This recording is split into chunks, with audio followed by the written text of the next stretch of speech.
অভিযোগ আপনি অনিল দাসকে রাস্তায় ধরে মারধর করেছেন এবং মুখে কালো কালি লাগিয়েছেন, কি বলবেন? অনিল দাসকে ভীম দাস উনি কি করেন? কি হয়েছে, কি ঘটনা? না, অনিল দাস কি করেন? কি পার্টি করেন? ও কোনো পার্টি করে না, এখন একটা সংস্থার সঙ্গে যুক্ত। কোনো পার্টি করেন না, নিজের কোনো একটা বানিয়েছে। আমরা বামপন্থী বানিয়েছে, ঠিক আছে। তো এইবারে ব্যাপারটা হচ্ছে এই যে একজন, দুজন, তিনজনের কাছ থেকে 50,000 টাকা করে টাকা নিয়েছে 2 বছর আগে।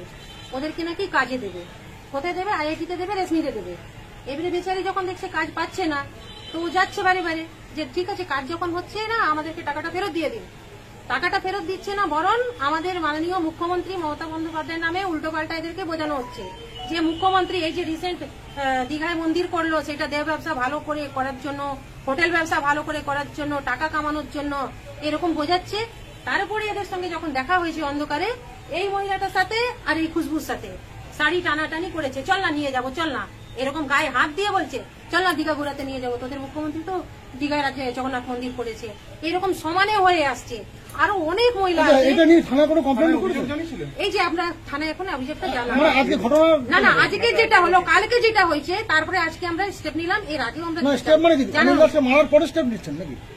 আমরা অনিল দাসের সঙ্গে আগে অনেক চেষ্টা করলাম কথা বলার, কিন্তু উনি কথা বলতে চাননি। কথা যখন বলতে চাননি, আজকে মহিলাদের বাড়িতে অনেক অশান্তি হয়েছে। অশান্তি হওয়ার পর আমরা ওনাকে আটকালাম, অনেক আগে আমরা আটকালাম যে মামা, আমি তো মামা বলে ডাকি, যে মামা আপনার সঙ্গে কথা আছে। না ওদেরকে আনবি না, একদম ওদেরকে আনবি না। আরে ওদের কাছেই তো টাকা নিয়েছে, কথা তো ওদের সঙ্গেই বলতে হবে, আমার সঙ্গে তো নয়। তারপর থানায় আসলেন না? হ্যাঁ, মানে টাকা নেওয়ার জন্য কি আপনি ধরে মারধর করেছেন? না, টাকা নেওয়ার জন্য হয়েছে। তারপরে আমাদের মাননীয় মুখ্যমন্ত্রীকে কুরুচিকর মন্তব্য করেছে, উল্টোপাল্টা ভাষা বলেছে। কোথায় করেছে? হ্যাঁ, কোথায় করেছে? এরা যখন টাকা চাইতে যাচ্ছে। কোথায় টাকা? আজকে আপনি ধরে মারধর কেন করেছেন? এটা আমাদের মহিলা। হ্যাঁ, আমরা তৃণমূল করি তো, হ্যাঁ। তো আমাদের তৃণমূল, আমরা রুলিং পার্টি করি।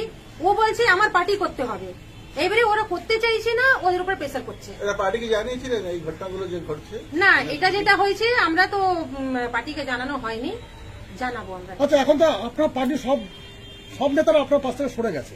না, দেখুন কোন নেতা সরে গেছে জানি না, আমরা পাবলিকের সাথে আছি। সব নেতা বলতে আপনাকে অ্যারেস্ট করতে হবে। ঠিক আছে, যদি আমি দোষ করে থাকি, যদি আমাকে অ্যারেস্ট করবে, আমি অ্যারেস্ট হতে রাজি।